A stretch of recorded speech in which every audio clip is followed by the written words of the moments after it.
Ladies and gentlemen, boys and girls, dying time is here. That's right, we are talking Sawsgiving on Kill by Kill. Well, greetings and salutations, Internet. It's your old pal, Patrick Hamilton, coming to you once again from Sawtown, USA, where everything's a little bit green. Been green since 2004 or some fucking thing. I don't know where this takes place outside of Canada. This is the Kill by Kill podcast, where we are dedicated to celebrating the least discussed component of any horror film, the characters. Now we're going to unpack all the goriest of details of this Saw film that I'm not going to reveal yet, in the hopes that a cop that's hot on the trail, that his untimely end is just the beginning of the jokes that we can make at his expense. And as always, there's only one person I trust, that if I leave her a series of envelopes, she'll open the right ones at exactly the right time and won't get confused, because every fucking mini cassette recorder looks exactly the same. The one, the only, Gina Radcliffe. How are you doing today, Gina? I'm doing all right, but I don't think that I would use the word untimely for anybody's deaths in this, because everything seems aggressively timed in this. Yeah, but they're also not in a hurry. No, they sure aren't, are they? No, I mean, this is a lot of times they spend, the precious last few minutes of their life just screaming at each other. And also not listening to one another, which I think is one of those things that if you're living in Sawville, like at some point when someone says, don't open that door, don't open the fucking door, I'm thinking, maybe. Well, I'm also, I would say, don't stick your face within inches of the murder doll.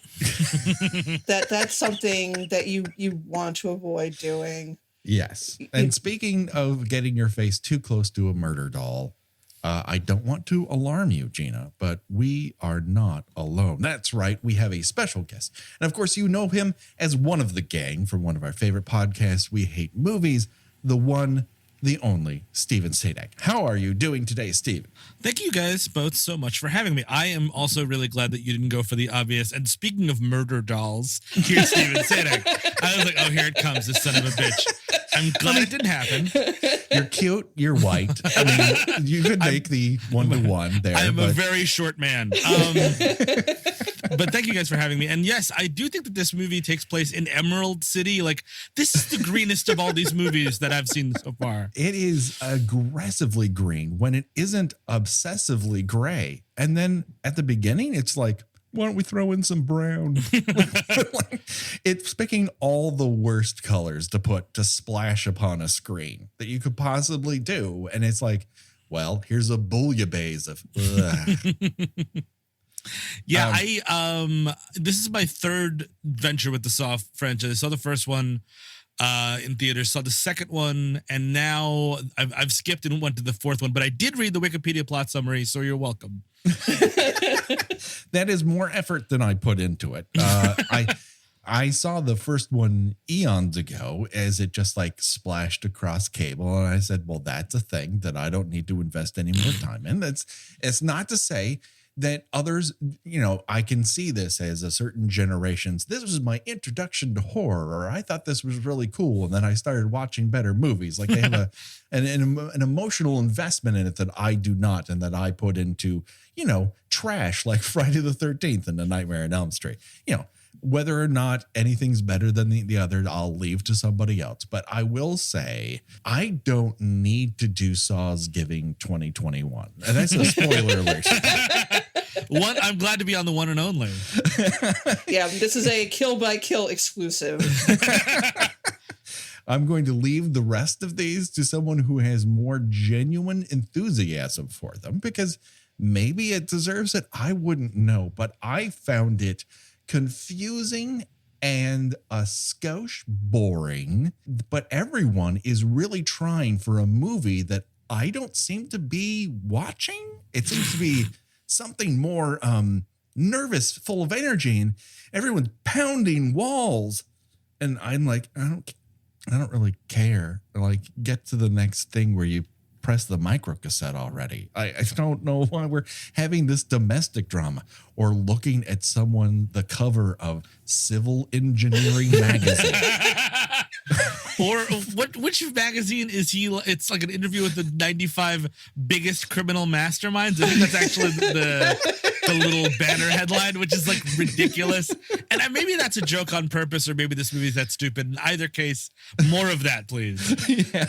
If it went in that direction and they just had a tiger beat butt for serial killers, and it was all like, you won't believe what Jigsaw's up to now, or oh, here's Jason, and you could decorate his bedroom. Like, that's what I want. I want more of that. When I saw the first movie, which I barely remember, to be honest with you. I mean, I remember the big twist ending, and I remember the guy, sawing his own foot off. I remember that, and I thought, okay, well, here's a guy building these incredibly elaborate traps to punish quote unquote bad people. But now it's like, oh, he's very sad. He's got a reason for this. He's not just crazy. And I don't mean to like minimize the event that drives him to kill, probably by the end, there are like 8 of these, I think. Yes, and counting. So presumably he's in the double digits of murdering people. And for over an event that unfortunately is pretty common. Yep. And it's very, I mean, it's tragic, but everybody has known someone, who's gone through this experience that he's had, and they managed to get through it without murdering, 11 billion people. Yes. Yeah, and the miscarriage, the weird thing is, I mean, it's sad, and it's kind of interesting because they try and play it like more quote unquote realistic, because it's not like I was expecting, and I'm glad I didn't get this, like a Saw level miscarriage is visited upon his wife. It is just sort of like a quick violent accident kind of a thing. But yeah, it turns into this reactionary boomer thing where he gets to go off and like kind of wreak mayhem because he was robbed even the slightest bit of incredible happiness, kind of a thing. Yeah, now he's built himself a man cave where he builds death traps. And everyone who walks into it in this movie is like, this has a bad energy to it. He's like, just you wait, I have an antique clock. Oh, okay. I just like how he leaves out like horrible drawings of these traps, just leave them sitting around. He's been doodling like we all do. Like, some people are like, I wonder if Pikachu was super fat. And some people are like, what if you hung up somebody upside down by, razor wire? But back when before his supervillain origin, when he was just John Kramer, when he's kind of like, Ted Kaczynski teaching at Caltech or whatever, like regular version of him. He shows his wife this space, and he shows her the doll, like and he's like, right, for our kid, and I feel like she has to be like, no. Oh my God, no. No, I grew up in a bedroom that had 2 clown portraits that were like needlepoint, that were sort of like passed down to me, and they stared at me for a very long time, Steve. At night, particularly when the very haunting music that scared me as a small child, the theme to the Pink Panther, would play through my head. That is not a joke. I love it. I'm legitimately scared of that jazzy little tune. It's meant to evoke someone coming into your fucking house and stealing your shit. And that is very scary to a 5-year-old. Folks at home, that's how you grow a horror podcaster, is you do exactly that.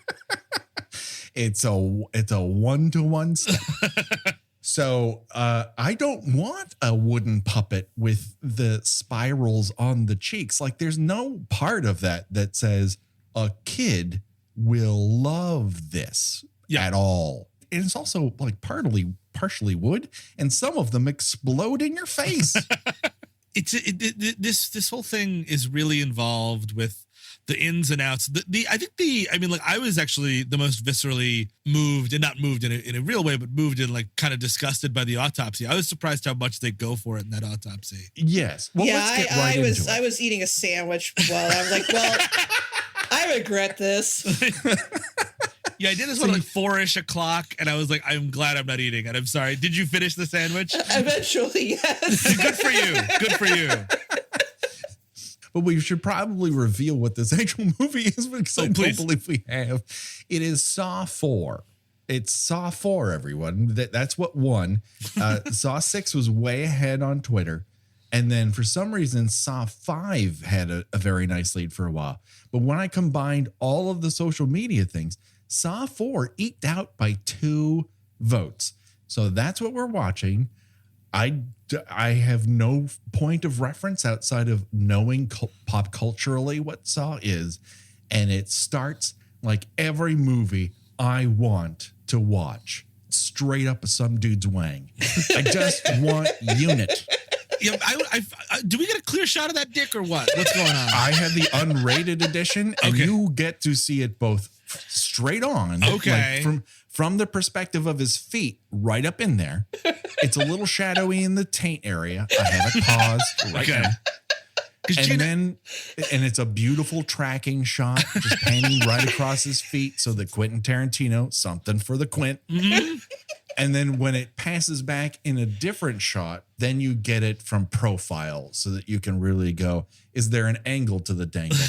The answer is yes. So is it like the opening is basically the opening of Star Wars 77 of the first Star Destroyer, but it's just his ding dong? The Death Star, the Star Destroyer, truly is this guy's unit, and he has everything to be proud of. Listen, we don't need to judge everyone's penis on the show, even though we do. Gina, I think we both watched this on Amazon because we both had the same hilarious description. Yes, I felt like I saw less dick than this. Yeah, I don't remember the up shot. I definitely remember the profile shot. Okay, this is important to know.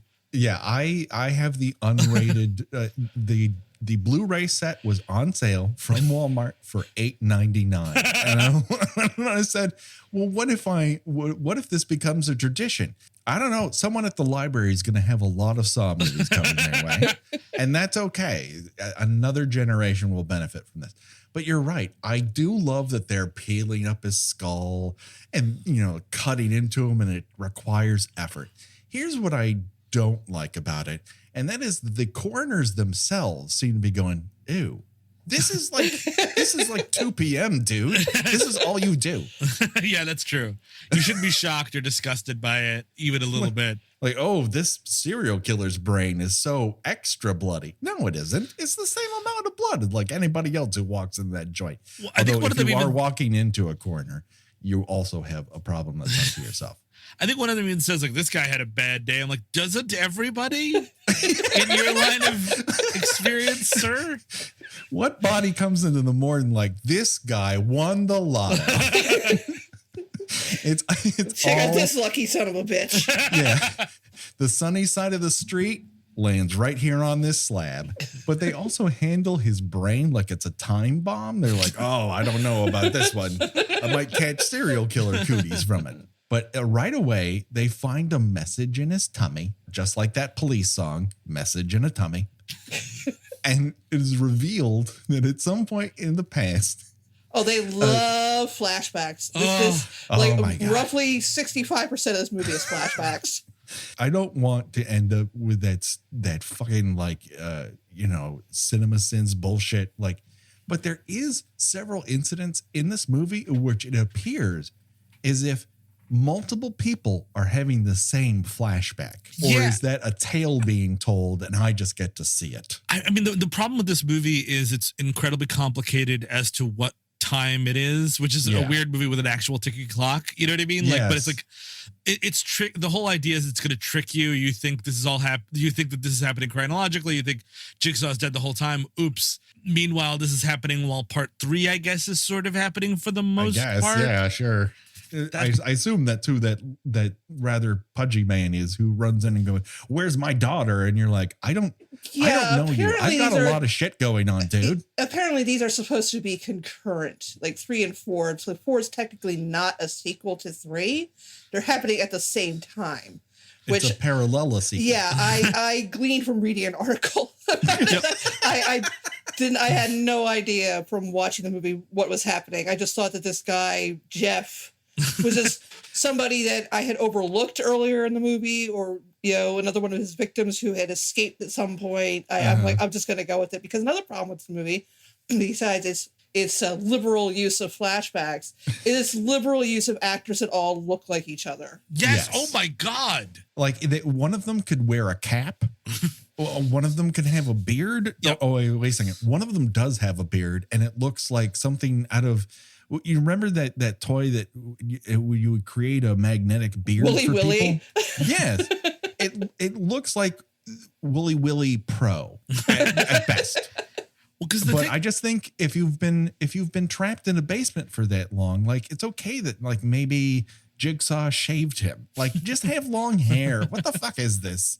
Don't give me a fake beard. Yeah, the dude who plays the lead detective who gets called in to read the tape and who you think is a good guy, oops, he's a bad guy. Yeah. And the dude from the Gilmore Girls literally look like the same person. And somebody needs glasses, somebody needs a mustache, give somebody a scar, some streaks, maybe take the wig off the guy from Gilmore Girls' head. That'd be cool too. Yeah, give someone some frosted tips. Like, That's a cool. little That's zazz. extreme. Yeah.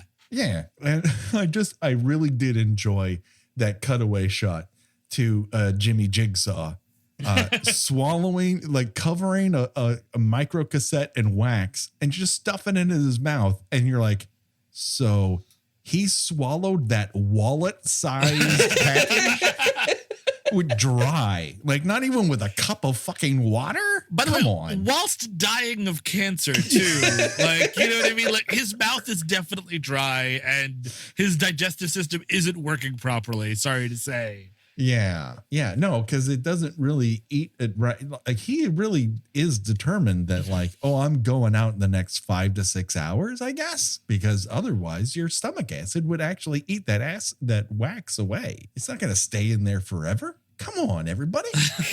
But that's your most implausible thing you took away from this movie? Yeah, everything else totally tracks. Gina, that's the spoiler alert. Everything else works out perfect. Well, he does. He's got it all planned, guys. He knows exactly what anytime somebody farts, this guy knows exactly what time it's going to happen. It is just, I mean, like this movie especially is so absurd with that stuff. With the 90-minute clock we have is just make it 6 hours and then it's somewhat believable. You know what I mean? Like, because it takes a while to drive to places. It takes a while to get someone's attention. If you're going to their hospital or whatever, picking people up. I can't think of a single incident in which I watch a car move. They're just like, can't afford it. Yep. It's either parked or in the back. That's what we can do. We just got to stay in this office. We just got to stay in this man cave. And that's it. They can't afford to travel. The cop who comes in here, and I was like, where do I know that guy from? It's Costas Mandalore, who was on that CBS show that wanted to be Twin Peaks, but wasn't. Picket Fences. That's what it was. Picket Fences. And he was a little slip of a thing. And he was Australian, and you could really tell back then. But now he's barely talking. Like he's not really moving his lips a lot, and it's disguising it a lot more. But he also just could be a honey baked ham wearing a suit for all I know. Yeah, he's not good. No. He's This not was a good supposed to launch actor. him to the stratosphere. It did not work. I really thought he was, now to add a third person this guy looks like, aside from Scott Patterson, who's also in this fucking movie. I thought he was the dude in Sopranos, if you guys watched it. The construction guy that like flirts with Carmela and almost cheats with her. And I was like, the whole time I was like, it's that guy. And then I looked him on IMDb and I was just sort of like trying to make anything happen for my brain while watching this movie, I guess. Trying to get some neurons to fire, and it just barely worked. Yeah. So Detective Honey Baked, clicks play, which is also something I don't know why anyone does, but everyone is addicted to immediately when they see that micro cassette, like, I got to hear what this guy's doing. We got to get into this. And it never turns out well for anybody. And yet they keep doing it. Yeah, people are just, well, that's the whole thing. This whole twist at the end was that this cop who repeatedly just walks into rooms without like making sure it's safe and all. And sure enough, how does he die? He walks into a room without making sure that it's safe. It's Chekhov's entrance. And I mean, we're told it's going to happen, and then lo and behold, it happens. And then another guy makes the same fucking mistake. And we don't know what happens to Detective Luke from Gilmore Girls. We don't know what his fucking fate is. Well, maybe that's revealed in 5. I'll never know. Don't tell me on Twitter either. I don't need to know. Well, that's the thing is, I mean, you talked about Nightmare on Elm Street and Friday the 13th. At least those movies, you know what I mean? Like, they ended, Jason died every single fucking time and they brought him back. And that's totally fine because you left the theater being like, I got a movie. Like, here, it's always like, oh, I guess I have to tune in next week to even see what this movie was. You know what I mean? Like, I want to know what the movie was when I leave the theater, kind of a thing. Call me old-fashioned. This is the first time I've ever felt that impulse that I've heard from people when they go into a Marvel movie and they're like, I don't know who that guy with the eye patch is and who is that lady? Why does she have armor now? And I'm like, weren't you reading Matt Fraction's run from 2008? No, they weren't. I was miraculously getting laid at the time, but still I was reading it, and that's why I know. But I'm sure there's a bunch of people yelling into their earphones. That's blah, blah, blah. I don't know, man. I just don't. Here's what I do know. We immediately cut to a very brown crypt where there seems to be a tussle between one guy whose eyes are sewn shut and Hello, Mary Lou Prom Night 2's Louis Ferreira with his mouth sewn shut. And I'm like, okay, I recognize one of those guys. They can't communicate. They tussle for a while. They throw a bunch of hatchets. And then finally, Louis Ferreira does this sort of kickboxer move where he launches himself up by his hands and kicks a guy. And you're like, you later find out this guy's just a lawyer or something. Like he's just a guy with too much hair on his head. I don't know why he's so skilled at the fighting. The kick was pretty impressive, I'll be honest, especially given the circumstances. I think if my mouth is sewn shut, my karate skills decrease significantly. Well, now, how would you place your Gymkata skills in this situation? Like, what do you have to have sewn shut to increase those or decrease them? I would assume hearing. After any minor surgery, I need a little while, I think, in general, minor or major. Listen, all of us would love to wander into a town of insane people, find a pommel horse, and just start punching the fuck out of people. But that takes practice, and also you got to be in great shape. And I don't know that I have either of those things currently. Give me a year. Maybe let's see what happens. I love when he shows up later and he's got like scars and they make him look like he's got Jack Skellington's mouth. Right. He's a little Itchy the Killer, a little Halloween Town for everybody. He looks better than you would have thought, though. He's like, he's kind of making it work for him. He's got the emo hat on, he's like, the dark clothes. I'm like, all right. Yeah, he's like Eminem in 8 Mile. Yes. He's really moody. He's throwing up mom's spaghetti before this whole big thing. Sure. And I assume that little denouement between the two of them is some sort of allegory for calling customer service to solve a tech issue where the person on the phone can't see or do anything about it. They just keep telling you to turn something on or off. I would love to know, because Jigsaw loves to be, I never kill anybody, guys. It's not me. It's just, I put them in these insane positions and then, oops, they wind up dying. Like, I don't know, like, it's always like because they're morally bad, because I'm Jigsaw and I think that they're morally bad. And like, if that's the case, I kind of always need to know, because I don't even know what this fat guy with his eyes gouged out, what's his problem, you know? Yeah. Is he like just a guy who like was his gardener previously and he looked at him like, I don't like the way he does the grass.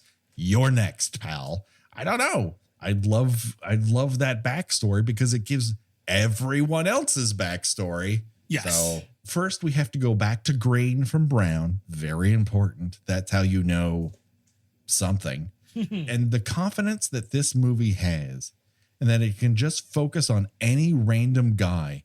And the soundtrack yells, it's him. Like, I know who the fuck that is.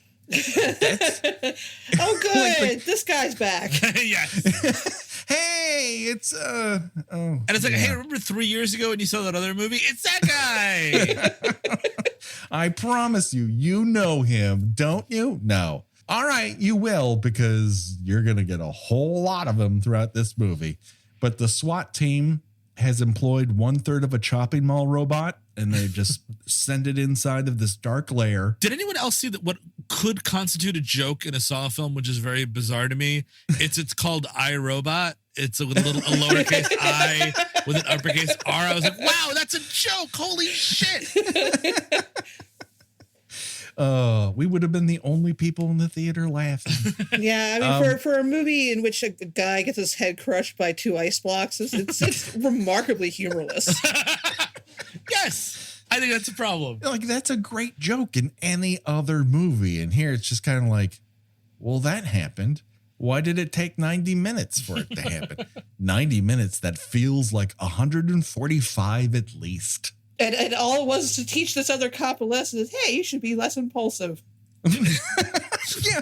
Oh, yeah. I only killed 4 people to prove that to you. Yeah, like maybe he should have been kicked off the force by punching that guy who was abusing his child. Like, yes. I think that's a even thing. Like, there's a lot that I do not like about the police. But if they want to punch child molesters, that's where I'm like, ooh, I'm wavy here. You know what I mean? Well, that's the thing is that they usually, again, he's got some moral code and he's like, you're impulsive. Like, that's a character flaw, not really like a moral crime. You know what I mean? Yeah, I'm gonna punish you the same way I punish the serial rapist. Exactly. You're both deserving of the same fate. Like, you could have driven to that restaurant. Instead, you used DoorDash. Now you die. Like, no, those aren't equatable things, man.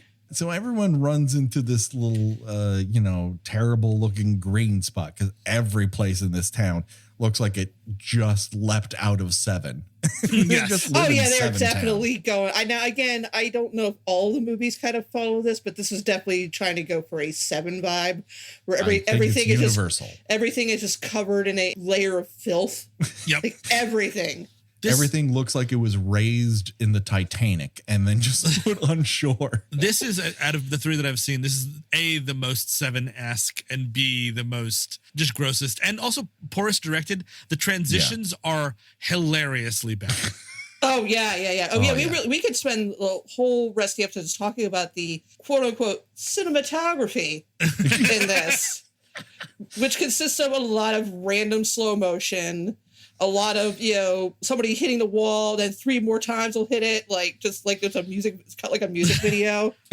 Or someone getting thrown into the next scene like it's fucking Home Improvement. And it's like, this is not what we're doing, guys. This is not a masterpiece.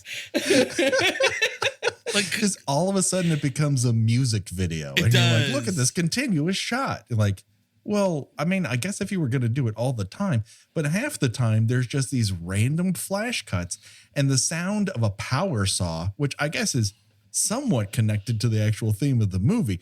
But it also reminds me of every reality show transition, especially competition shows. Yes. Like on Bravo, there's always that. As they go from one scene to the next. This film is full of it. So they're on the lookout for Carrie. Whoever that is, that she got swift boated. All of her ribs, which were on the inside, are now on the outside of her. And that's unfortunate for her, but I don't know if she deserved it or not. Who knows what her sin was? Perhaps she was rude to a waiter or some shit. Yeah, she never, she never fills out her surveys at the end of customer service calls. So that's it. It's time to die, lady. Their bonuses depend on those. And while it takes extra time for you, you have to think about the other side of this equation. They don't want to be in a call center. They have grander dreams, but you don't have to be a dick. You know what I mean? I do love there's ADR when they find her and just someone in the background goes, someone get those rats off of her. And what I really want is someone else to go, you know what? I'm a SWAT member. That's really not my job, Gene. I don't clear rats off of dead bodies. She doesn't mind it. I don't mind it. But we're introduced to Lieutenant Rigg, who I guess is the singular version of Lethal Weapons Lieutenant Riggs. Yes. I feel like that had to have been some kind of homage. Yes. And quite an homage it is. It also wasn't Danny Glover in the first one? Yes, he is. Okay. Oh, yeah, you're right. All right, I remember two things from the movie. Hey, look at that. Then we get to watch Rig and Detective Honeybake's like debate how they can cherish their lives when they live in Sawtown, USA. This is not a place to like, oh, what I really want is like to settle down with my lady in a town where every other person is getting ferried away at a moment's notice to have their nose ring pulled out by a trash truck or some shit. Like, this is not the happiest part of the country right now. It's gross. And yeah, and again, like the guy is just like, hey man, you're taking this too hard. It's like, that's my partner literally being eaten by rats, you know, like that's so every no problem. partner I have ends up rat eaten. Like this is a real problem for me. But he's like, hey, go home, finish that remodeling. Also not something someone does to relax. Fuck you. Remodeling sucks. It is very stressful. I didn't know until I bought home that you have to order a tub 2 months in advance. You can't just wander in and say, I like that tub. And they're like, great. We have to ship it across the world to get it to you. That's what home improvement is like, everyone. So into the scene walk these feds. We got Special Agent Perez and Special Agent Luke from Gilmore Girls, who appears to, he has more hair in this, right? Yeah, there's something going on. He's like got a coonskin cap of some kind Yeah. that's been combed into a style. I just don't know why they didn't, again, give him a hat or give him different hair or just allow him to have his hair. He's fine. He's a very handsome side of beef. You just let him be. But, you know, what this movie needed was, of course, more cops. So from what I gather in this scene, the FBI does not believe that Shawnee Smith has enough core strength to actually lift Carrie up into this trap. And so she must have an accomplice. So she was an accomplice, but there's an accomplice once removed out and loose Yeah, in the world. I think that's a second accomplice. Is it like a second cousin? Is that how that works? Yeah, never follow a hippie to a second location or to a second accomplice. That's a joke I'm going to steal and probably ruin with my pronunciation. This is when we get to see that Jigsaw was on the front page of Civil Engineering magazine. How does that sell at that point in time? Like, how many magazines is he moving of Civil Engineering magazine? And also, like, if it was trade magazines don't have glossy cover shots like this, where it's like, yeah, and Fran Lebowitz is like fucking taking a vanity shot of you. It's, you know, it's like it's you at a drafting table and it's awkward looking. Right. It's something that was also used in the local paper that just gets dumped on your driveway. Yes. It's not cigar aficionado. I was literally I mean? going to say the exact same thing. It looks It's like very brown. Cigar aficionado. It looks very brown. The best way to repair a marriage is to chain one or both of them up to a death trap. You know, any counselor will tell you. So when Rig gets home, you know, we find out that his marriage is in shambles. Then he wakes up in a shower and Jigsaw's like, well, I hope you don't have any plans this evening because I have a wild ride prepared for you. So Yes. here's like, one of many questions I have about this movie. Sure. How was Jigsaw aware of his marital problems? That's the amount of research the Jigsaw, we'll call it the Jigsaw team, like the Scooby team Sure. kind of a thing, would have to get on all like the dossiers and dossiers of like, they have information on everybody. And like, yeah, is he talking about it? Or did they bug his house kind of a thing? Like what's happening? Yeah. Here's one question I have for both of you, and maybe you have the answer, maybe you don't. But what is Jigsaw's photo development budget like? Because I would put it in the mid 5 digits. There's so many photos, and I can't imagine that the curbside photo stop that's putting all this together has not put it, you know, they haven't like made a couple leaps to he has a lot of surveillance photos, and all these people end up dead. Or is he just printing them himself? You got to go home and do that yourself. You cannot, especially when there's like people tied up and there's certain ladies naked, and you got this fat guy raping people. Like those are photos for your home. That's right. You have to have a special drawer or a special box in the woods, like loose porn that I used to find as a child. I mean, I guess the idea is there's actually Detective Honeybaked Ham, and who knows that Rig has not been spending enough time with his wife. And again, is that something you really want to put someone through a prolonged nightmare in which they discover several dead bodies? Yes. They're forced to murder someone. You want to put someone who is having some minor marital problems. She really does want to work this out. She's not really like, slam the door, I never want to see you again. They at best, temporarily separated. We need some distance. You're obviously going through something. But he has to be taught a lesson on how to appreciate his wife, so we're going to help him murder a couple people. Yeah. And the theory of this movie, that's what Shawnee Smith's whole deal is. She goes through this and is like, wow, thank you, Jigsaw. And like decides to become his disciple, which I assume is whatever Honey Baked Ham's deal is. Spoiler alert, he's the killer at the end. So he must have had some sort of a similar experience. Like, I don't know, dude, I'm just fucking traumatized. You know what I mean? Exactly. Like, if I'm alive, I'm locking my door and just never, I'm agoraphobic now. Thanks for nothing. And that's it. We kind of confronted this a little bit when we talked. We went through the whole Nightmare on Elm Street series. And one of the things we discovered is that Freddy Krueger at some point becomes feel-good Freddy. He just wants you to get past your personal demons to the other side. And the problem is, he kills people to do it. Yep.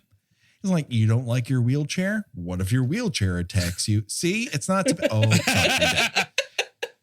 You think you want drugs? I think you're better than it. Oh, fuck, you're dead. And it happens over and over and over and over again. And now we're in the same thing, only people aren't like, you're either a rapist who works at a no-tell motel or a guy whose wife is like, I know you're going through some shit. Why don't you come with me to my mom's house? Seriously. Those are not two of the same thing. Nope, they're not. They're definitely not. Or and like even like a guy that like abuses his wife. And also, by the way, the wife being abused is also somebody that needs to learn a lesson, which, what, Jigsaw, fucking sit that one out. I don't think he's like, yeah, you're going to get to the other side of that. And it turns out, I don't think she learned a lot of fucking lessons. I don't think that this is an appropriate use of therapy, if I'm being honest. Sorry, Mr. Jigsaw, if that offends you, Mr. Snowflake. At one point, Rig is looking around his apartment. He's half naked. He's in great fucking shape. Great for him. But the soundtrack suddenly goes from these whirring saws to discordant wind chimes. Was the director like, I want something that really sounds super scary? And then the sound designer is like, wait, have you ever heard like what your Aunt Nancy's house is like in a slight breeze? Like, what if it was that? That's pretty creepy, man. Ooh. She's got that one room with a lot of VHS tapes of Dateline NBC. She could watch them online. She likes to watch them on VHS. That's weird. Enough about my Aunt Nancy. Anyways, we find out that Rig has to either save his wife or save Lieutenant New Kids on the Block, who it turns out has been kept in a basement. And during one of the flash cuts of this reveal, we learn that he has a friend who's a rat. I want this, like, you tell me everyone else's crazy backstory. What's going on between these two? What are the conversations they're having? It's very tender that you're just kind of stroking a fake rat. Gina, I'm going to ask you again. Is this in your cut? 'Cause I don't remember a friendly rat. And I'm wondering, did they cut out the dick and the rat from the cut that we watched? I don't remember the rat too. I mean, there was a sequence in which he's in his little jail cell and getting this slop served. It's right after he tries to eat out of that dish Fly 2 style. And it's just, it's like a 2-second cut. And I'm like, wait a second. Did I just see what I thought I saw? And I had to go back. And I will show you I took a screen grab of it. because I couldn't believe it as true, but he is literally making friends with a rat in his 6 months. What are you going to do when you're stuck in a jail cell and only being fed bowls of slop once a day? Right. How are you going to pass the time? What is he's the man in the iron boot? What is that leg thing that they've put him in? What is that about? At the end of Saw 2, he winds up in some sort of a bear trap similar to Saw 1. And I think something, he does something in Saw 3. And that's because Donnie Walhberg is the protagonist, such as there is in Saw 2. Okay. And this movie was actually written around, they didn't know that they could get Donnie Walhberg. So at the end, literally, which is amazing. And the way it was going to go was his wife, who Riggs' wife, who disappears from this movie entirely. You don't even know what happened to her. She was originally going to be the other person hanging with the ice blocks. But then they were like, oh shit, Donnie's in town. And scrapped it all and told this woman to hit the fucking bricks, I guess, because heaven forbid we need Donnie Walhberg. And that's going to move some tickets. Yeah. Yeah, they sure did like broadly hint with this. Is it a pig mask or something that he was going to like find her in one of these traps or something? Nope, she's gone. Nope. She's at her mom's house this whole fucking time, and he never thinks to like, hey, I know I'm not your favorite right now, but is your daughter at home? yeah, exactly. She doesn't have to come to the phone. I just want to know if she's in residence. Never once picks up the phone to do that. But again, he's got Donnie Walhberg in bondage for 6 months. Yeah. And he's also like, I mean, this dude's day is full. He's got to fucking feed Donnie Walhberg. He's got to go to the go to the hotel, make sure he gets enough photographs of the weird guy over there. He's got to go all the way over there. He's got to find out about this madam. There's a lot of stuff he's got going on. A lot of fires going. And at the same time, all the shit that none of us have seen in Saw 3 is all happening at the same time. Yeah, exactly. Whatever that's happening. All those kills and surveillances. Who even knows what's happening in that movie? And it's all happening at the same time. So, all right. Okay. Anyways, Riggs finds this lady who's none too happy to be in this chair with her ponytail stuck into the gears of this giant contraption. And it's going through a little hole.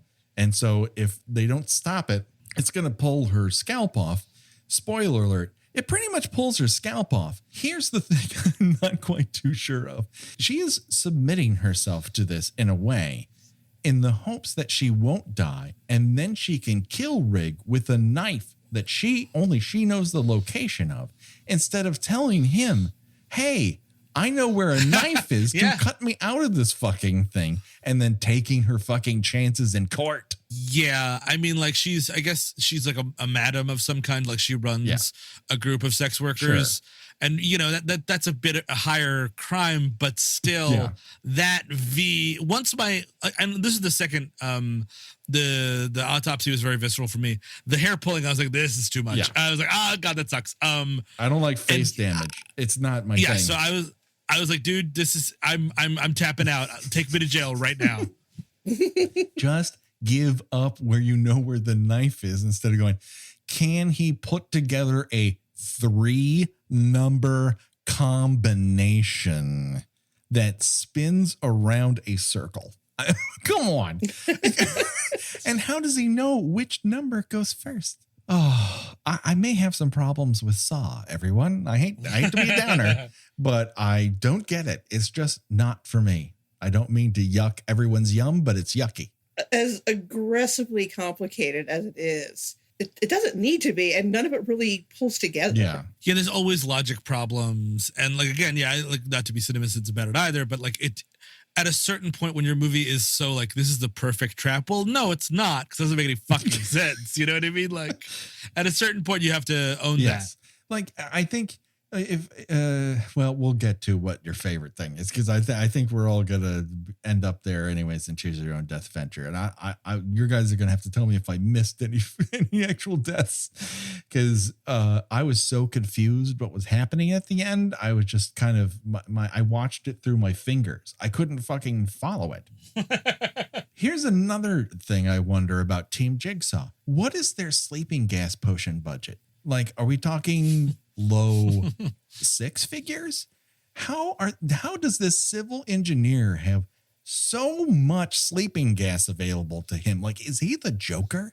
Is he Loki the Joker?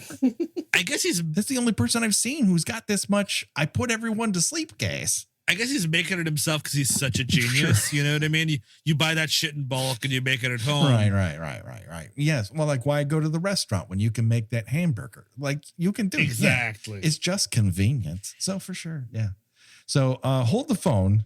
It started, someone said after this. And then I'm like, wait a second. It started? We're 30 minutes into this movie and it feels like there are 500 hours left in it. It just started? Oh my God, what have I been watching this whole time? Right. I mean, like, wouldn't the body with the rib cage removed, wouldn't that have been the start of this? Theoretically, sure. Is that something that happens in 2, or can we assume by process of elimination that that Lieutenant Dina Meyer is killed in part 3? I think I saw 2. She's definitely killed in part 3. All right. Congratulations. Yeah, that is, I guess, the starting. But I guess what started is the 90-minute clock, which, sure. I mean, again, for him to even get to the hotel, we're talking 45 minutes. There's traffic. He's got to park. Right. You know what I mean? Like, yeah, and people, you're in the middle of Sawtown's busiest time of day at this point, because everyone's trying to get home before they open a door with a linchpin attached to it. Everyone opens fucking doors in this thing willy goddamn nilly. Like, at some point, don't you learn? Like, knock or, open it a little bit. Or if there's a tug, like, I'm going to use a different entrance. Oh, yeah. They just, like, wave their hand in front of it. And I'm like, yep, all right. Yeah. Or even, to your point, like, maybe just creep open the door. Like, you don't have to fucking cop kick open every door, because it might actually execute someone. Everyone wanders into every other scene in this movie like they're in the Sabotage music video. They're just exactly. Gun drawn, whack it. Their pants don't fit right. Lo and behold, someone enters the movie that I haven't seen in a good minute, and that's Dr. Tomboy. What's her face from Cheerleader Camp? I don't know her real name. I know she was a tomboy in Cheerleader Camp. Betsy Russell. And she looks great. Congrats for her. It's fantastic. Turns out she was married to Mr. Jigsaw, the cover boy of civil engineering magazine. Dude, this has got second wife written all over it, by the way. And no way is this the first one. And she married into this relationship to get into that high stakes, drug rehabilitation center racket. So, okay. Jigsaw never really raises his voice. He's always speaking in that same whisper that half the cast of Juniper, what is that movie where there's a space dog in it? And they fight with laser guns, and bees are queens. Oh, Jupiter Ascending. All of the, supposed leaders of the universe and that all speak like this until they speak like this. And here it's just the small parts. It's just like, please speak up. I don't have that great of a sound system. You're going to have to raise your voice a little. Never does. Later, we see Detective Honeybaked Ham sitting in a chair around a lot of water that's draining off of a large block of ice. And Detective New Kid on the Block, whoa, was on top of it with his big space boot. And he's on a chain that's choking him. And he does smartly try to kill himself at least twice. And I'm like, good on you, Donnie. Yeah. That's where I'm at, man.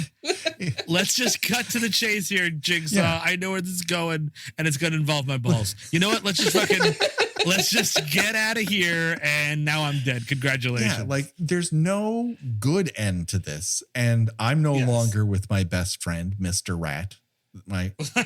We shared 6 months of marital bliss together. And so I'm just going to see myself out in scenes that seem to last 10, 15 minutes, where he just attempts to kill himself and someone goes, hey, don't. He's going, all right. Cherish your life. Oh yes, that's right. Because that's the bottom line. That just he could have written a self-help book. He could have done something like The Secret to encourage people to cherish what they have. But no, he just goes on this like murder spree of these incredibly elaborate traps. We get a metric ton of backstory from her. Turns out Jigsaw was married to Dr. Tomboy. Then they were pregnant at one point in time, wherever this was. And he had a workshop where he built them a crib and a creepy doll. A relationship built to last. Yeah, we learn about the tender heart of Jigsaw. Mm-hmm. He's not such a bad guy. He talks down drug dealers, drug addicts. Yeah. By staring at them in a menacing manner and talking to them in a voice not unlike that of Lance Henriksen. Which would get me to straighten up and fly right. I don't know about you guys. Absolutely. Yeah, man. Tobin Bell looks at me. I'm like, I'm good, man. Whatever you said. Listen, I don't know what you want me to give up, but I'll do it, I guess. Exactly. My mother's maiden name is this. Here's my social. What else? Here's my debit card. Exactly. Listen, I will delete that app that I spend a little bit too much money on because it's kind of a pay for play deal, but I like match 3 games. But I'm all right. I'm done. Because he's, I mean, like, and he, I want him to be good in this because I like him. I like his presence. But they never give him the opportunity because he's usually just really bored or dying of cancer or something. And it is very quiet. But like, I kind of want one of these movies where he's the guy doing it. And like, you get to see him be Jigsaw. Yeah. That'd be kind of fun. Yeah. Just like get him in the mix more. Why not? During this very lengthy, scene where Special Agent Lorelai's crush yells like, no, at Dr. Tomboy. She finally goes, hey, do you know anything about the Chinese zodiac? And I'm like, fuck this. Are you kidding me? Come on. Like, there's a lot of shit to follow in this movie. I can't get into the Chinese zodiac right now. Yeah, I guess because it's Year of the Pig, and he likes to wear that pig mask sometimes. Oh, well, hey, man, you fucking solved sort it. of Way to go. Trust me, you got me on my A game tonight. Later on, we'll learn that somehow Jigsaw doesn't want to finish the work he's doing on a low-income housing project. He's just more into tearing rapists apart. Like, that's where he's put his energies into. Okay. Yeah, it's a real Bruce Wayne-y kind of like, you could fix society with money and social programs. It's like, but no, I want to make all this Batarang shit and beat up the homeless. So that's Bruce Wayne's deal. That's very much Jigsaw's deal after the accident kind of a thing. Very reactionary. Steve, it totally is. Like, all this is missing is a slow motion shot of pearls hitting the sidewalk because we have a Joe Chill in this who actually, ruined someone's life. And then he gets sat into a chair where he has to push his face through knives. And that's the thing. It's like, I don't know. Maybe we all have different moral scales here, but I don't think anything Jigsaw ever does is justified, period. Yeah. So like, why even give him a sad sack bad sob story? It should be actually like, either you don't know it at all, that's creepy, or it's actually something really innocuous and he's just a total maniac. Yeah. That's cool. Yeah. Yeah, don't make me feel sorry for the guy who like creates contraptions that tears people's ribs out. Yes, precisely. Like I don't know. I'm not a fan of horror movies that are ambiguous and how you're supposed to feel about the killer and why he does what he does. And just give me a good guy, give me a bad guy. Yeah. And the tension is he gonna get him? And that's fun. Yeah, exactly. Right. You don't have to give some, tragic backstory. And I think that's sort of like what the curse of the first movie, because the first movie, I mean, which I never liked, still do not like to this day, but it had this air of like, it was a horror movie and an indie drama at the same time. And it was like kind of edgy, and like it gave it this air of like sort of quote unquote prestige to it that I guess the rest of these movies thought they needed to replicate or try to have. And they really did not. No, it's trying to be smarter than it actually is. Yes, precisely. Always trying to have that same sort of, it's trying to Shyamalan you, where it's like, what? Oh my Just God, you yeah. wait the last 10 minutes. You're never going to guess what's going to happen. And then they do something that you couldn't have guessed because it's like out of fucking left field. And it doesn't make the movie that necessarily better, in my opinion. You're not tricking me. You're lying to me. There's a difference. That's right. I did really love it when Louis Ferrer and Dr. Tomboy come back to have Jigsaw sign some papers. And he's just sitting there in the corner dressed in this black velvet tracksuit. Yep. Like he's mourning a loss in the T-neck mob. I'm really sure what that outfit is, but it's kind of like, okay. I mean, it's very comfortable for you. So congrats. Then there's this whole sequence where this guy in a no-tell motel who happens to be a rapist decides to take out one of his eyes, but then all his limbs get ripped off. Yeah, and it's this thing where it's like this officer clearly would, and I mean, I wouldn't. He's like, aren't you enraged by what this guy's actions are? Why don't you put him inside one of my Jigsaw contraptions? And if I've been following the Jigsaw case for years, like this guy has, I'm like, yeah, no one deserves that. You know what I mean? Like, yeah. I'm just going to arrest this dude a little bit later because now I know he's a rapist. Yeah, why don't I handcuff him to a fucking radiator and call a patrol officer to pick him up? Like, that is something you can do. You have all the evidence here. And like, I guess they're like, well, the courts won't accept evidence from Jigsaw. Why not? Why not? Like, objection, Your Honor. Inadmissible. Obtained by man in pig mask. Okay, we're throwing it out. Counselor, are you telling me that you obtained this evidence because it was handed to you by a puppet who was riding a tricycle? We're getting political. Hey, we won a fucking election, I think. Anyways, what were we talking about again? Oh yeah, Saw 4. Saw 4: The Reckoning. Saw City, we get to see a different side, I assume, from the other movies because we get to see its kicky little Chinatown, which is an alleyway with a chain link fence, like most Chinatowns in a major metropolitan city. What the fuck? It's like 3 card tables and one guy who throws, firecrackers out. It's not exactly a celebration that I was really anticipating here. Oh yeah, this is when he corners the guy that in a very Godfather 2-esque sequence. When he corners the guy that actually caused his wife to miscarriage. Yes. His Joe Chill, as it were. Yeah. Yes, and he's wearing his pig mask because you're the pig, and oops, I guess he likes that going forward. Yeah, it worked once. Why won't it work every single time? Here's a little fun sound note that I picked up during the sequence, and that is that a lot of the cut transitions are accompanied by the sound of Electro zapping Spider-Man. It's a very unique sound that doesn't seem to make, but it's all that.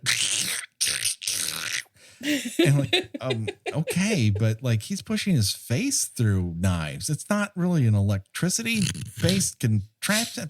Fuck, I don't care. So yeah, Joe Chill decides I'm gonna give this a whirl, and instead of just going 1, 2, 3 Z's and just pushing through and headbutting that motherfucker, he's like, what if I do this slow? What if I'm going to slowly press my face through these knives? Yeah, I don't know, man. Again, I'll bleed out. Thanks, but no thanks. Just going to saw my wrists back and forth and go, I'm not giving you the satisfaction, motherfucker, and just being done with it. Like in all of the Friday the 13th movies that we watched, Gina, there was always one death where someone just looks at either Jason or the unknown killer and just goes, I've had a good life. It's been a good run, dude. I almost smell you later. I almost got laid by that guy in the wheelchair. Like it was this close.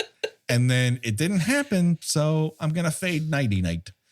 Yeah, exactly. Like not for myself. For somebody else, maybe I would push my face through knives, but I'm not doing it for myself. Fuck me, dude. I'm out. I'm good to go. Yeah. Like on the other side of this, I got a lot of knife facing happening, whereas you've already had your wrists jabbed into those sharp objects. Like, just let it go. Like, put on some Leonard Cohen. Like, give me a cigarette.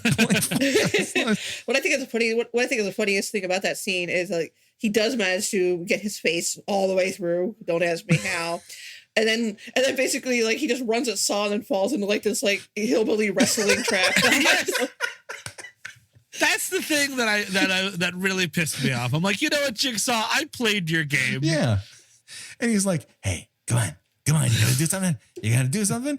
And then he just sidesteps him like Bugs Bunny fighting a bull. Yes. And he ends up in this like laundry cart full of razor wire. This is when he gets the ECW championship belt. And it's a really important moment. And if that had happened, I'm guessing that ring would have ended up full of chairs.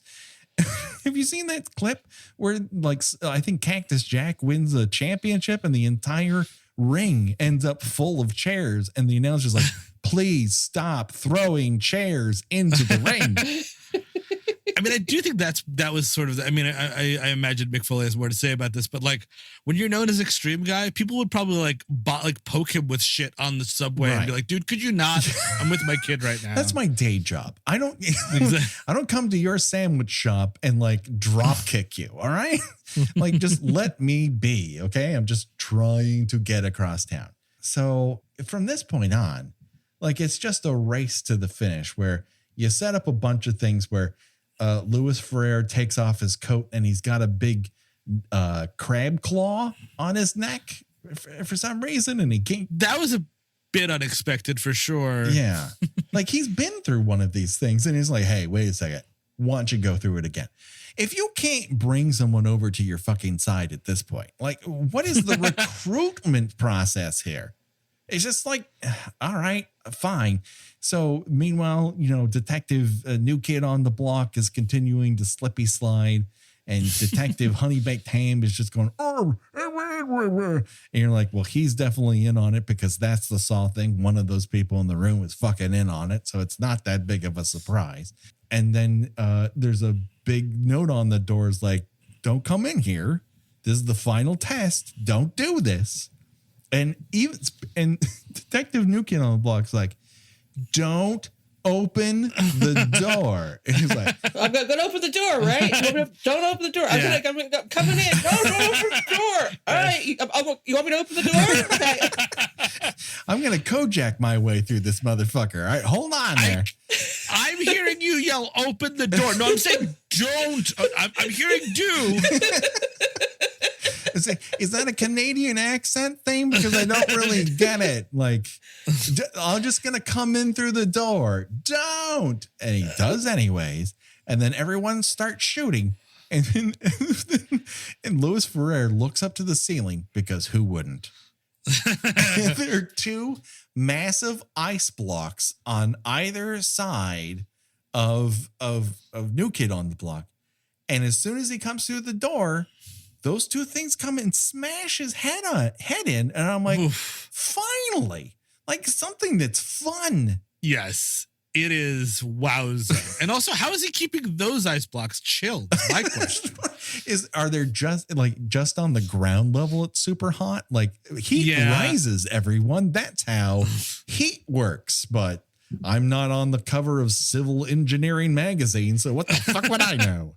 So in between all this, you get to see Special Agent Lorelei's now husband running around with his gun drawn. And he finally finds this one lock with a key and he goes in and there's this other guy there. And he's like, hey, I want my kid back. And then they shoot each other a little bit. And there's Jigsaw like dead on a table. And I assume Shawnee Smith because it's the same, runner's bra.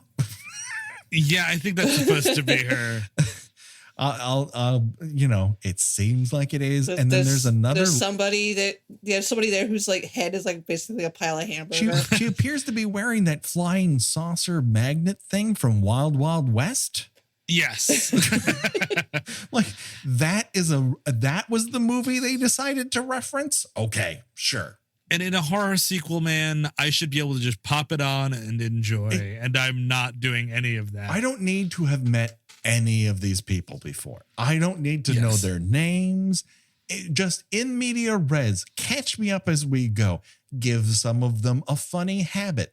Maybe one of them wanders around and says, I've been rejected by some of the finest horror and sci-fi magazines known to this country. And you're like, oh, I know who that asshole is. And you move on. But here, I need to know everything about everybody. And in the end, I only know like half the shit. It's wild. It's insane. I just don't get it. It's just not my thing, and it's too green. And even the presence of Louis Ferreira isn't enough to make me like it. And usually it would. Gina, any final thoughts about Saw 11D, whatever the fuck this is? It's got some Roman numerals in it. I don't think that a long time ago I read a review of the movie The Two Jakes, Sure. and it said that the problem with The Two Jakes is that you needed to watch Chinatown approximately 17 seconds before putting on The Two Jakes. Otherwise, you are going to be completely lost. And I figured that by the end of the movie, some of the Sawverse, the Saw lore would be a little more clear to me. That this movie is just so far up its own ass with trying to present a moral lesson that's really super bloody and gory and these are terrible things that he's doing, but these people are also really terrible people. And it's again, you can't compare the serial rapist to the guy who is a workaholic. You really can't. Those people are not on the same level and do not deserve the same sort of torment and violence. And I would be a little, again, it's very much trying to take a page from Seven with the whole I killed all of the people, but they really deserved it. and I think that Seven, which was over the top in its own way, but I think that it was kind of more artful about it, for lack of a better word. But it is trying for that whole nihilist, all of your efforts were for naught, and now everybody's dead and we're right back where we started from. And it's just like, I guess, okay. I mean, at least if they had stayed with the original idea of having, the wife be the person that Riggs was trying to rescue. And again, that's probably cutting a little too close to Seven. Yeah. Then maybe I would have been a little more invested in these characters. But yeah, as mentioned earlier, you're supposed to come in, you're supposed to know these characters and love them and don't want anything to happen to them. And it's just like, there's too many characters in here. And I can't keep track of who they are. Again, a lot of them look way too much alike, which is a bizarre choice. Yeah, and again, a horror movie should not be this convoluted. Yeah. I mean, you're not Robert Eggers. You don't need to be making high art with your torture porn. Yes. All right, Steve, what say you about this? Yeah, I mean, this is my third Saw movie. I know it's sadly not my last because this is what I've chosen to do with my life. But it's not for me. It's never been for me. And this one, it's to Gina's point, the stupid nihilism really weighs on you because there's nobody you like. There's no one even sort of trying to do good, I guess. That's Rig, who's actually like a fine character and a person of color that's the lead of a movie like this isn't a bad idea, but he disappears for swaths at a time, and you have to care about whatever else Jigsaw's fucking mortgage payment was or whatever his domestic drama is, and it just didn't hit it for me. And I just think that some more I rank this above 2 because the kills are better in this at the very least, but that's just, they're not even fun. It's at the very least, I don't know. Is all I can say. I'm right there with you. It's not for me. I can understand someone who saw this and loved the communal aspect of going to the movies at Halloween and watching a horror movie with a bunch of people. And, maybe you got close to maybe some over the clothes action with that girl from English class. That's great. It's fantastic. I'm not going to take that away from you. It's just not my deal. You know what my deal is? Choose your own death venture. And that is where we decide of the deaths. And there are many. In this motion picture, if you were forced to die that way, which one would you choose and why? Buckle up, everybody. I'm going to try this. We'll see what happens. So, up for bid, we have get beaten to death by a mute Louis Ferreira, have your scalp ripped off and then thrown through a mirror, take an ice hammer to the eyeball before having your limbs ripped off, bleed out from deadly acupuncture, launch a steel rod through your face. That photographer didn't do anything bad to anybody. She just got a steel rod through her fucking face. That's not cool. Then you have face knife lever with the razor wire laundry cart guy. You have the block of ice smash. You could get shot. You could get shot. You could get shot some more. You could die with a Wild Wild West saucer on your neck. And I don't know what happened to your face, but it didn't look good. Or you could die of cancer. Or locked in a room. Maybe he gets out in 5. I'll never find out. So, Steve, you're our guest. And that means you get to go first. Well, I'm glad because I had when you said this is what you guys do at the end, I immediately knew what I wanted to answer. And then I was like, oh, shit, wait, if I choose this, because my answer is the ice blocks because wowza, Sure, yeah. is that something else? And it seems actually pretty quick, right? Quick and efficient. You're out of the equation almost immediately. I mean, your last thought is, oh, fuck, ice. But other than that, I was more concerned, like, do I have to live in Jigsaw's? Do I have to be being choked at the same time? That I'm not so into, but I'm going to go ice blocks. And by the way, people would talk about you for a really long time. Listen, the rumor is that you liked being choked for 90 minutes while standing on a block of ice. And like, what was that like sexually? Because we all know that's a thing. And that's what they're going to talk about, Steve. And I'm going to say, I don't think that happened, but I don't know. Like at a certain point, people are just going to believe what they believe. So I'm that's part and parcel of it, but I believe that's a legitimate choice, especially because you go out quick. Gina, what say you? Yeah, I mean, out of all of them, I don't think he probably didn't see the ice blocks coming. So that's I don't like the choking part too much, but his is certainly the quickest. Mm-hmm. I mean that one the one that really shook me was those like arrows or something through the that couple. sort of the sharpened steel rods and the acupuncture sort of set. That one kind of shook me up out of most of them, but yeah, I think just for a quick and cowardly way out, the ice blocks to the noggin are going to do it. Yeah, there's not a lot of great options here, and the ice block thing is at least definitive. Like it's done, but you're also choking for so long, and we don't know what happens to that one agent who gets shot in the face through a doll. But she seems to still be breathing when she's carted away. So all he said was that she was in surgery or something. Yeah. I don't think he said anybody ever specifically said she died or not. Yeah, I think I'm just gonna go out being shot like Louis Ferreira, because at least then I die being Louis Ferreira, Canadian superstar. You have some pretty dumb hair in it though. Yeah, it really does. You got like some sort of like 70s like Sidney Lumet character hair for no good reason. Yeah, I got serious bad businessman in Gotham vibes from his suit. it did not. But still, for that moment, I would get to be Louis Ferreira, and that's worth it, because then I would have all that Canadian TV money to retire on and free healthcare. So that just about does it. Before we go, of course, Steve, people should know where you come from, but if they don't happen to, please tell them so that they can start listening immediately.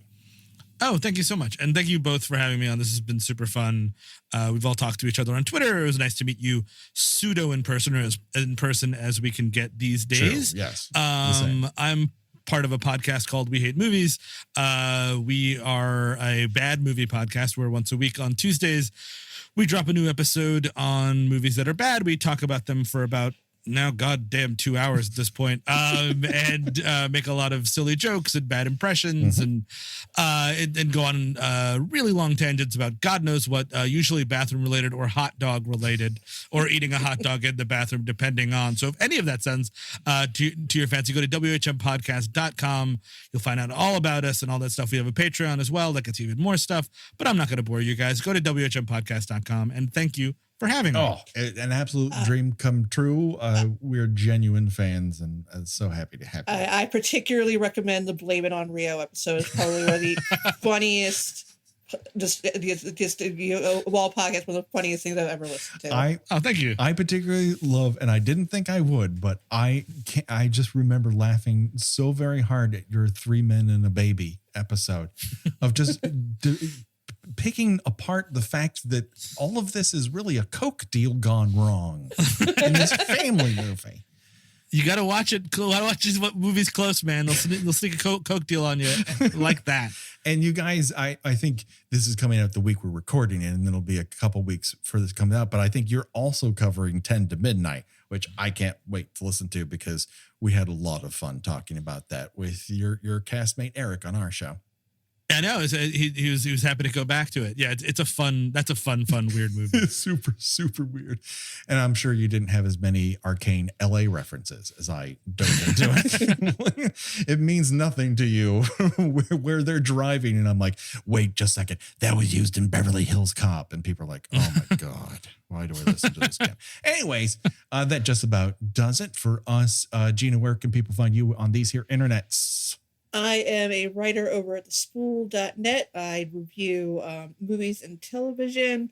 I am also on Twitter under Porcelain72. Do it today, people. Check it out. We're on Twitter. We got a Facebook group. We got Instagram. We got Letterboxd. Of course, our Patreon for extra materials.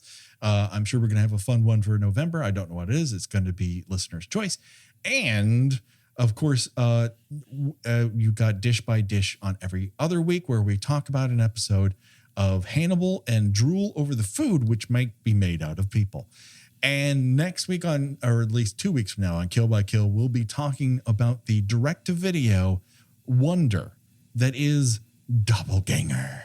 Yes, we're unlocking it from Patreon, a movie in which we were told you won't believe the ending. And lo and behold, you don't believe any of the 5 endings it gives you. Fucking insane. And Drew Barrymore is underage and constantly in a shower. It was very uncomfortable to watch that with my wife, but we did.